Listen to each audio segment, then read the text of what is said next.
Assalamualaikum warahmatullahi wabarakatuh. Perkenalkan, nama saya Rizky Aditya dengan NIM 905001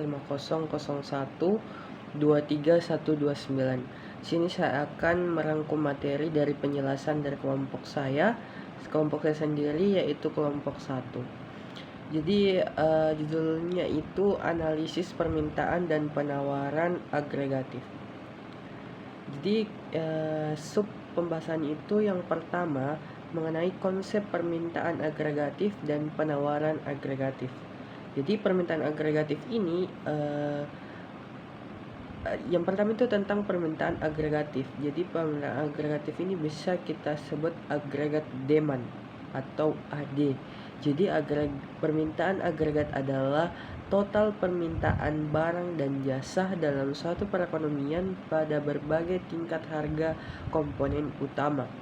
Meliputi yang pertama ada konsumsi, C atau belanja rumah tangga untuk barang dan jasa. Yang kedua ada investasi, pengeluaran perusahaan untuk modal dan proyek. Yang ketiga ada belanja negara. Yang keempat ada ekspor neto atau selisih antara ekspor dan impor. Nah, contohnya itu ketika pemerintah memberikan subsidi atau bantuan sosial kepada masyarakat seperti dana kepada masyarakat, seperti daya beli meningkat sehingga konsumsi naik. Hal ini menyebabkan permintaan agregatifnya juga naik. Seperti tadi yang disebutkan, konsumsi, investasi, belanja pemerintah, itu semua permintaan agregatif. Yang kedua itu tentang penawaran agregatif atau agregat supply. Jadi agregat supply ini adalah total barang dan jasa yang diproduksi suatu perekonomian pada tingkat harga tertentu. Misalnya itu jika harga bahan baku seperti minyak naik, jadi biaya produksi juga meningkat. Jadi hal ini dapat menyebabkan berkurangnya jumlah barang yang diproduksi dan menurunkan penawaran agregatif. Contohnya juga ketika kita tahu bahwasanya untuk pergi ke wilayah pelosok-pelosok seperti Papua itu membutuhkan jalanan yang bagus. Jadi di sana itu kenapa harganya naik, itu dikarenakan infrastruktur jalannya itu kurang bagus juga di sana. Yang kedua itu tentang pembahasan yang kedua itu tentang analisis permintaan, kurva agregatif. Jadi kurva yang saya sebutnya itu AD atau kurva agregatif ini memiliki kemiringan negatif, yang berarti jika tingkat harga turun maka permintaan agregatifnya akan naik. Jadi yang pertama itu, jadi penyebab kemiringan negatifnya itu yang pertama efek kesejahteraan. Nah, jika harganya turun, maka daya beli masyarakat ini meningkat karena uang akan lebih bernilai. Contohnya jika harga beras ini turun sekitar 20%, maka masyarakat ini dapat membeli banyak dengan jumlah uang yang sama dengan meningkatkan konsumsi mereka. Yang kedua itu tentang efek suku bunga. Jadi seperti kalau Bank Indonesia ini menurunkan suku bunga itu, maka kayak saya ingin ke bank.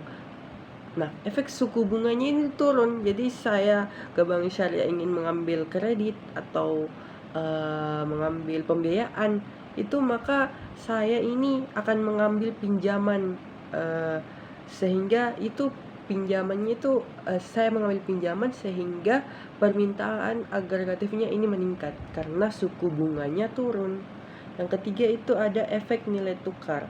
Nah, jadi efek nilai tukar ini seperti jika nilai rupiah ini melemah terhadap dolar Amerika Serikat, produk Indonesia seperti kopi dan tekstil ini menjadi lebih murah bagi pembeli asing, sehingga ekspornya juga sangat-sangat meningkat.